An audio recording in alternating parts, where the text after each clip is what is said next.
Good day, folks. Welcome to my YouTube channel. If you're new here, welcome, and don't forget to subscribe, to like my videos, and share with your friends. Leave some comments, and to the returning subscribers, welcome back. Continue doing the right thing.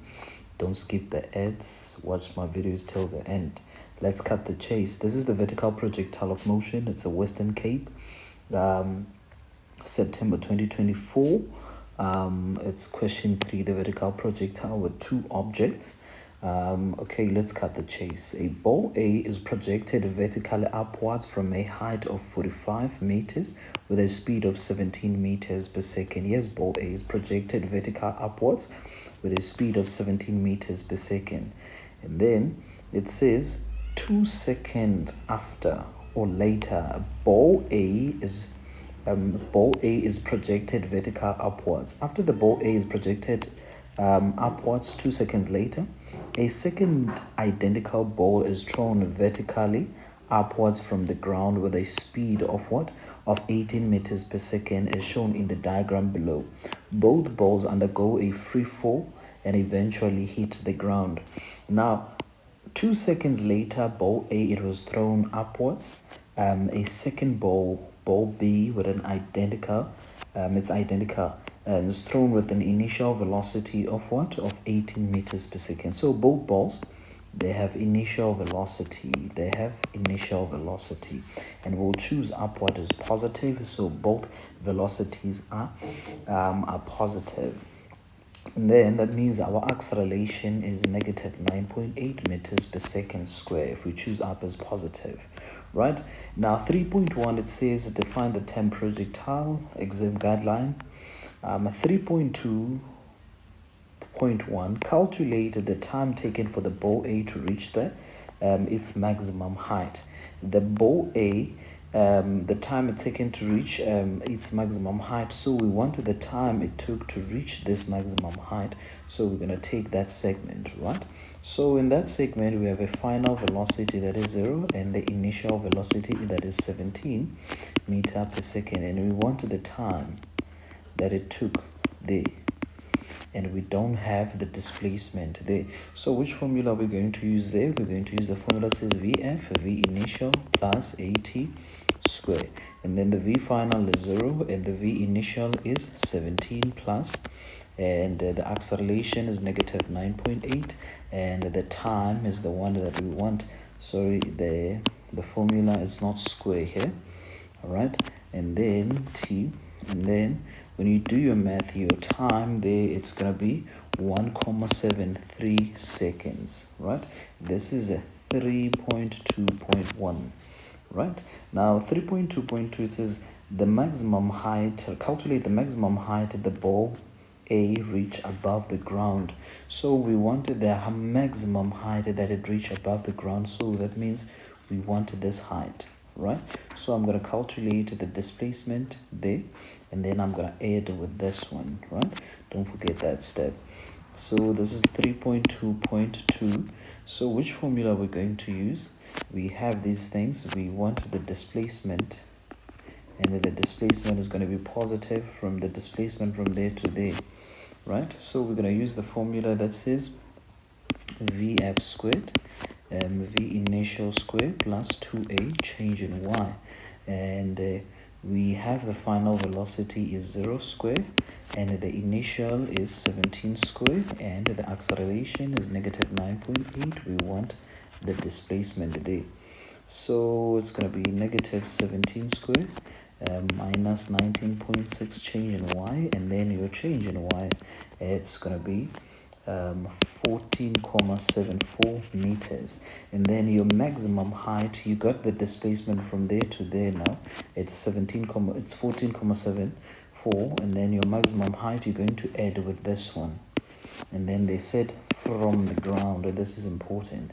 So it's 14,74 plus what? 45. It's going to be, when you punch that in the calculator, it's going to be 59,74 meters above the ground, right? That's the height, right? And then the last question 3.3, it says calculate the velocity of the ball when the ball A passes its original position on its way down. Basically, this question, if you get it, it says I must calculate the velocity of this one. When ball A reaches this original position here, let's say probably ball A will be here.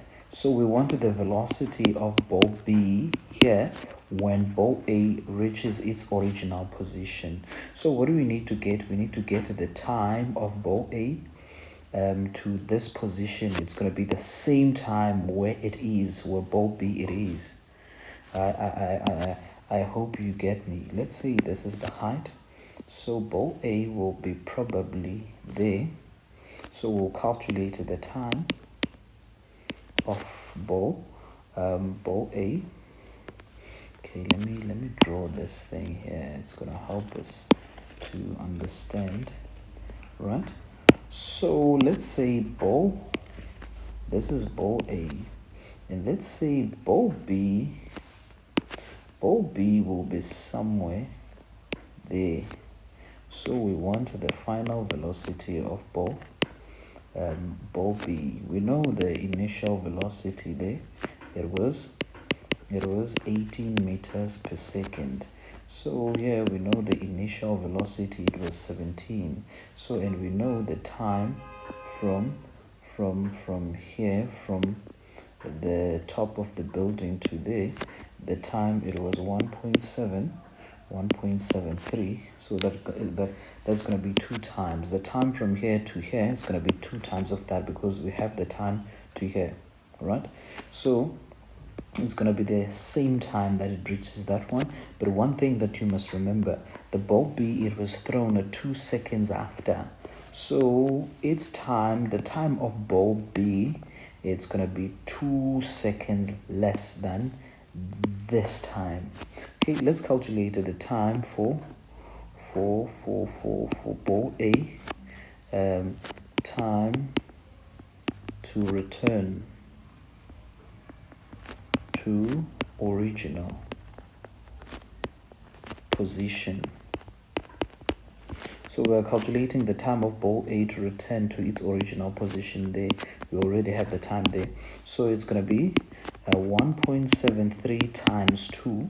So that gives us 3.46 seconds, right?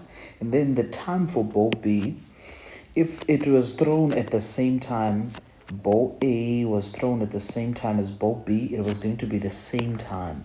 But ball B was thrown 2 seconds later. So in order to get the time for ball B, we need to say the time for ball A at times now minus 2, because it's 2 seconds later, which is it's 3.46 minus 2, which is going to be 1.46. So that's the time for ball. This is the time for ball for the time for ball B to reach this point. It's 1.46. I hope guys you understand that part. And then now we have the initial velocity, we want the final velocity, and we have time, and we have acceleration. So the formula, in order to get that final velocity for ball B, we'll use this formula. It's simple, this question. The velocity, it's 18, it's positive because it's going up. We want the final. The initial is 18 because it's going up, plus the acceleration, it's still 9.8. And the time, it's going to be that time, it's 1.46. And then when you punch that in the calculator, it's going to be VF is equal to 3.69 meter per second. And it's going where? It's going upwards. So the velocity here is going to be 3.96 upwards, right? I hope I make sense, guys. That was it. Cheers, bye.